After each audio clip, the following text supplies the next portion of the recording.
Hello friends, कैसे हैं आप सब लोग। एक बार फिर से आपकी सेवा में तत्पर सीए रोहित बिश्नोई।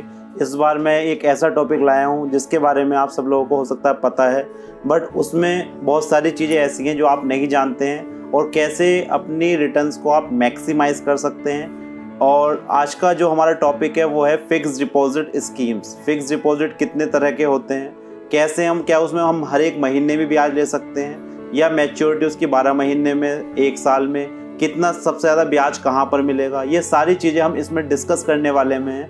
तो जो चीज़ें आपको नहीं पता फिक्स डिपॉजिट के बारे में, वो चीज़ें भी आप इस वीडियो के माध्यम से जान सकते हैं, क्योंकि इंडिया में लोग सबसे ज़्यादा सिंपल जो मानते हैं वो फिक्स डिपॉजिट में इन्वेस्ट करना मानते हैं। तो अगर आप भी फिक्स डिपॉजिट में इन्वेस्ट करना चाहते हैं तो करिए आप, बट इन सब चीज़ों को जानिए जो मैं आज आपको समझाने जा रहा हूँ। आइए शुरू करते हैं आज की वीडियो। मीनिंग, फिक्स डिपॉजिट एक ऐसा इन्वेस्टमेंट टूल है जो बैंक्स भी तो करते हैं, बाकी नॉन बैंकिंग फाइनेंशियल कंपनीज भी करती हैं, जहां पर आपको एक फिक्स अमाउंट डिपॉजिट करना होता है और आपको एक इंटरेस्ट मिलता है जो सेविंग अकाउंट से ज़्यादा होता है। और आफ्टर सर्टेन टाइम आपका एक हैंडसम अमाउंट, जैसा आपने 1000 रुपये लगाए, उस पर इंटरेस्ट मिला, 1 साल बाद आपको इंटरेस्ट के साथ वो पैसा वापस हो जाता है। बहुत सिंपल स्कीम है। इसके बेनिफिट्स क्या है? एक सेफ इन्वेस्टमेंट है, अर्न करिए आप सेव करते हुए, लमसम पे आउट है आपको एक बार में मिल जाएगा, ऑनलाइन आप एफडी करा सकते हैं और इसके अगेंस्ट आप लोन ओडी फैसिलिटी भी ले सकते हैं। ये और मैं डिटेल में बता दूंगा आपको। मिनिमम एफडी का जो अमाउंट है वो डिपेंड करता है बैंक टू बैंक, बट कम से कम 100 रुपये की एक एफडी होती है। मैक्सिमम का कोई टेन्योर, कोई लिमिट नहीं है, नो लिमिट। अब जो आज मैं आपको समझाने जा रहा हूँ वो है टाइप्स ऑफ एफडी। आप एफडी के बारे में जानते सब हैं, बट कितने तरह की एफडी होती है वो आप में से कोई नहीं जानता। तो आइए जानते हैं। सबसे पहले normal fix deposit, tax saving fix deposit, senior citizen fix deposit, cumulative, non cumulative, flexi. अब एक एक करके मैं आपको बताता हूँ क्या क्या इसमें डिफरेंस है।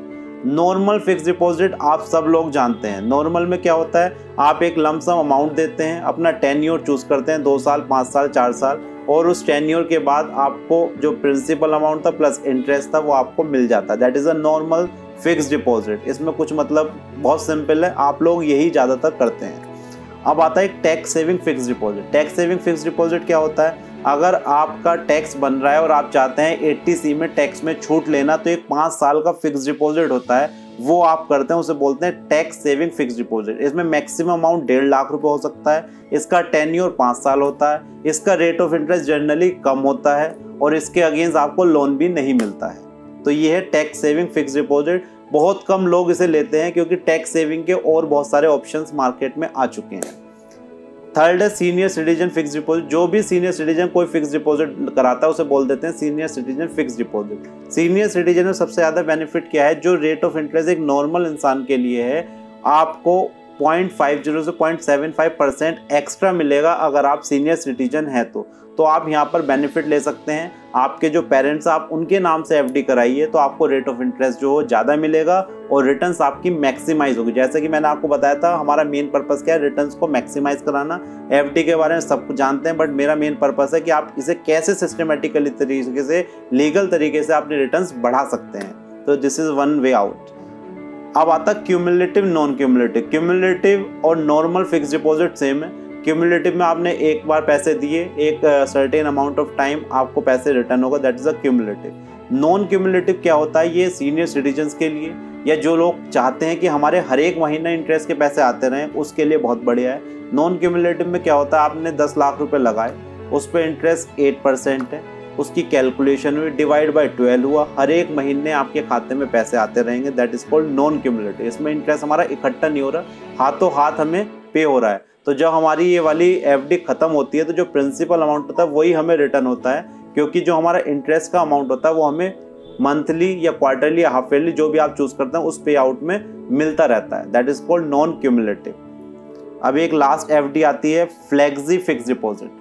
फ्लेक्सी फिक्स डिपॉजिट क्या होता है? जब आपके सेविंग अकाउंट है उसमें बहुत सारे पैसे पड़े रहते हैं, तो आप एक लिमिट डिसाइड कर लीजिए कि 10,000 या 20,000 से ऊपर का जो भी पैसे होंगे वो ऑटोमेटिक एफडी में कन्वर्ट हो जाएंगे। That is called flexi fix deposit. इसमें क्या होगा? आपका सेविंग बैंक अकाउंट से ज़्यादा ब्याज मिलेगा और आप जब चाहें जब इस पहले पैसे को निकाल सकते हैं।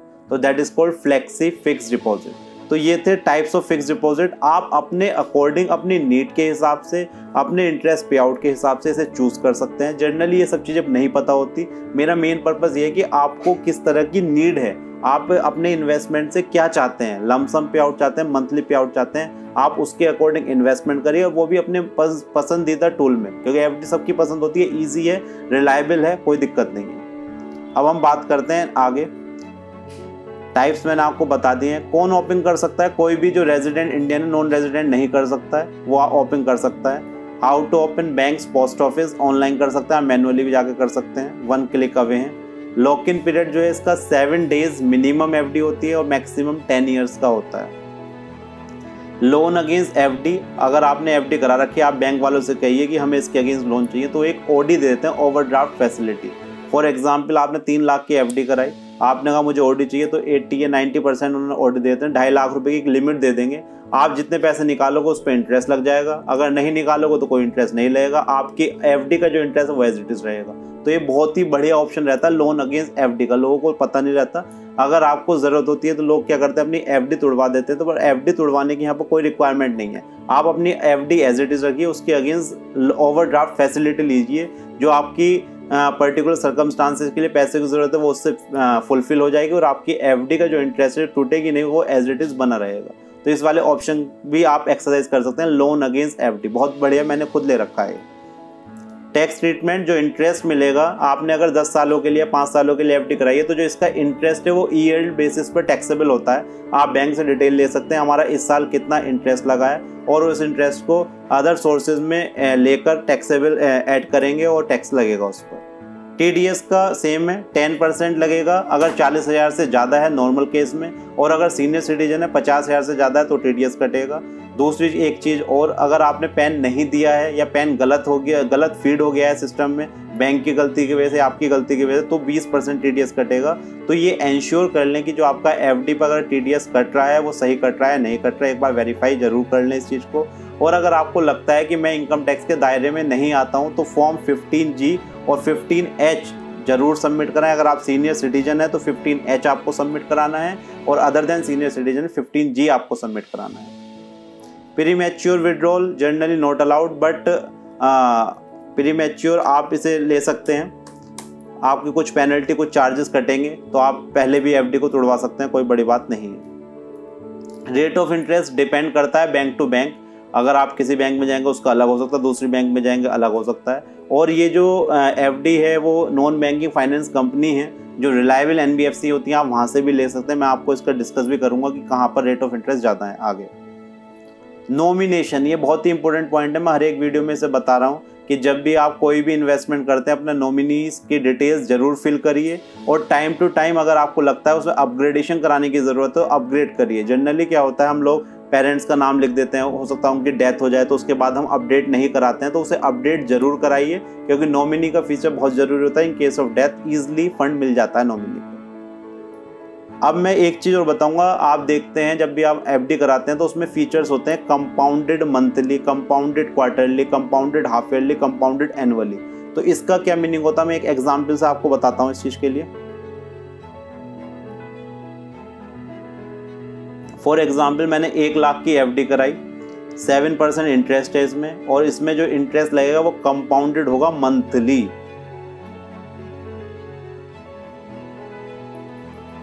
तो अगर कंपाउंडेड मंथली होगा तो कितना रेट ऑफ इंटरेस्ट टोटल हो गया, 7,229 रुपये मुझे इंटरेस्ट के मिलेंगे, और क्लोजिंग बैलेंस 1,07,229 रुपये मुझे वापस मिल जाएंगे। यानी यहाँ पर मंथली कंपाउंडेड हो रहा है, तो हमें कितना इंटरेस्ट मिल रहा है, 7,229। अगर मैं इसी चीज को क्वार्टरली कर देता हूँ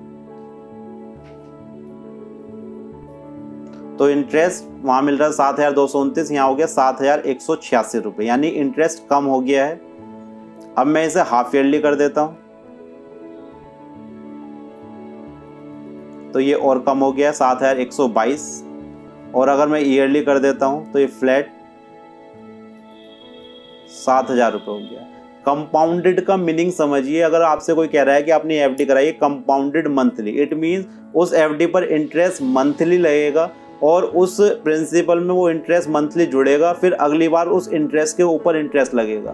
तो जितनी बार आपका इंटरेस्ट लगता जाएगा उतना अमाउंट बढ़ता जाएगा। तो सबसे ज़्यादा बेनिफिट जो है वो कंपाउंडेड मंथली लेने में है, बट जनरली आजकल बैंक ऐसे नहीं देती हैं। आपको कंपाउंडेड क्वार्टरली मिल रही है तो भी बहुत अच्छी बात है। कंपाउंडेड ईयरली मिल रही है उसमें नुकसान होता है हमारा, क्योंकि उसमें इंटरेस्ट एक बार ही लगता है ईयरली, बट मंथली में 12 बार, क्वार्टरली में 4 बार, हाफ ईयरली में 2 बार। तो जितनी बार ज़्यादा इंटरेस्ट लगेगा उतना आपका अमाउंट जो है वो इंक्रीज़ होगा। तो इस चीज़ पर आप ज़रूर गौर करिए जब भी आप एफडी का बॉन्ड भरते हैं या ऑनलाइन सेलेक्ट करते हैं कि आपका इंटरेस्ट जो है मंथली लग रहा है, क्वार्टरली लग रहा है, हाफ ईयरली लग रहा है, ईयरली लग रहा है। ये भी एक मेरी दूसरी टिप है, आप अपने रिटर्न्स कैसे मैक्सिमाइज कर सकते हैं एफडी के माध्यम से। तो आइए, अब मैंने आपको ये भी बता दिया, अब मैं आपको एक बार इंटरेस्ट रेट दिखा देता हूँ किस किस बैंकों के कितने हैं इस टाइम। इंटरेस्ट रेट चेंज होते रहते हैं, तो इस वीडियो जो मैं बना रहा हूँ ये आज जून की बना रहा हूँ, तो जून में इंटरेस्ट रेट अलग हैं। हो सकता है आप बाद में देखें तो इंटरेस्ट रेट कुछ अलग हो जाए, तो आप गूगल पर जाकर लिख सकते हैं बैंक फिक्स डिपॉजिट रेट, तो आप देख सकते हैं उसके हिसाब से। मैं आपको यहाँ पर दिखा देता हूँ। जैसे SBI का जो रेट है 3.30 टू 5.70 है, ये वेरी कर रहा होगा 1 साल, 2 साल, 5 साल के लिए, तो इसलिए एक पूरा वो दे रखा है इन्होंने, लिमिट दे रखी है 3.30 से 5.70। बहुत बेकार रेट ऑफ इंटरेस्ट है। सीनियर सिटीजन के 6.50। अगर हम बैंक की बात करते हैं, IDFC बैंक है, वहाँ पर 7.75% तक मिल रहा है सीनियर सिटीजन्स के लिए। सबसे ज़्यादा इसी में है IDFC बैंक में, तो आप यहाँ पर ले सकते हैं, ऑनलाइन अकाउंट खुलवा सकते हैं, ऑनलाइन कर सकते हैं। अब मैं बात करता हूँ NBFC की, जो मैंने खुद FD कराई हुई है, वो मैं आपको बता देता हूँ एक बार। ये कुछ बैंक और हैं, इसमें थोड़ा और ज़्यादा मिल सकता है। जैसे छोटे छोटे बैंक होते हैं, उत्कर्ष स्मॉल फाइनेंस बैंक, इसमें आपको 8.25% तक मिल सकता है सीनियर सिटीजन के केस में, तो आप यहाँ भी देख सकते हैं। बट जब भी आप कराएं इन्वेस्टमेंट तो आप बैंक की कैटेगरी देखें और बैंक की पोजीशंस देखें, क्योंकि अभी महाराष्ट्र कोऑपरेटिव बैंक जो है बिल्कुल ख़त्म हो गया है, तो आपका पैसा डूब सकता है। तो इन सब चीज़ों का ध्यान रखें। और अब मैं NBFC की बात करूँ, ये NBFC की लिस्ट है, हुडको, LIC housing finance, PNB housing finance. तो इनके इंटरेस्ट रेट आप देख सकते हैं 7.30, 7.55 सीनियर सिटीजन के लिए। महिंद्रा फाइनेंस, बजाज फाइनेंस 7 सबसे ज़्यादा जो है वो है Shri Ram city union finance. तो मैंने खुद इसमें FD कराई हुई है, क्योंकि एक तो इसका रेट ऑफ इंटरेस्ट सबसे ज़्यादा है और एक इसकी क्रेडिट रेटिंग बहुत अच्छी है, AAA+ कैटेगरी की है, और ये बैंक जो प्रॉफिट में चल रही है NBFC। आइए मैं आपको इसकी डिटेल में एक बार वो भी दिखा देता हूँ कैटेगरी। श्री राम सिटी, ये देखिए 2 तरह की FD मैंने आपको बता दिया। क्यूमुलेटिव अगर आप लेते हैं 12 महीने के लिए लेते हैं तो आपका 7.80 है, और अगर 60 साल के लिए लेते हैं तो 10.42%। गाइज इट्स वेरी, मतलब बहुत ज़्यादा अच्छा रेट ऑफ इंटरेस्ट है, और ये क्रेडिट रेटिंग्स भी इसकी बहुत अच्छी है, तो आपका पैसा भी सिक्योर है।